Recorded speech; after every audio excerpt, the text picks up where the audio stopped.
5 metre yer təmiz yer yoxdur. Axıra kimi belə də bu. Xahiş olun bu yolu təmiz görün. Xahiş olun. Xahiş indi. Bəli. Bax da. Bir dəfə. Göz qabağında. Ne gaz var, nasıl var, ne işin var? Yox. Ne günler ya. Bak bu benzin kakacada olacak mıydı bak. Vallahi. Gəlib çəksinlər, baxsın. İnanmırlar da yazsınlar. Ay bura Xəzər xəbər də gəlib. Ha Heç bir şey olmadı. Ahmet Yəni, taksilər də narahatçılıq heç kim gəlmir də yəni. Ama Xaliyə ama space gelmişti. Gəlmişdi. Space bak gelmişti. Xəzər geldi. Biz ATV çekmişti. Hamız göstermişler. Heç çıxmadı. Keçən gösterdilər şeydə, Baku TV'də.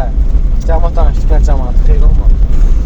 Daha şey yox. Demək baxılmır da. Yəni heç su da yoxdur. Bax maşınla sular gətirir. Daha su da yox. Bəli.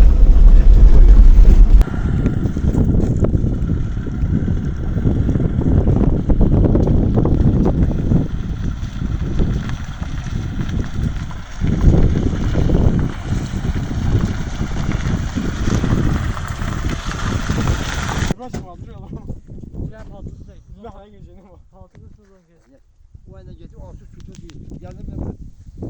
Biri bırak. Dostlar, kendi yol çekiyor.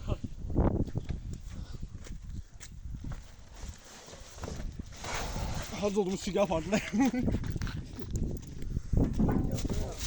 Haz olduğumuz sigar partiler alamıyorsun. Abi bunlar tuzağa yaparma. Abi tuzağa yaparma.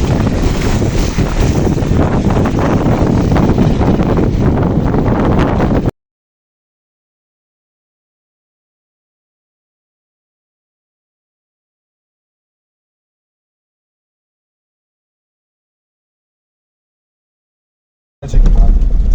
Bak ben yapon çekebilirim. Gözü yolunu tak sonra onu.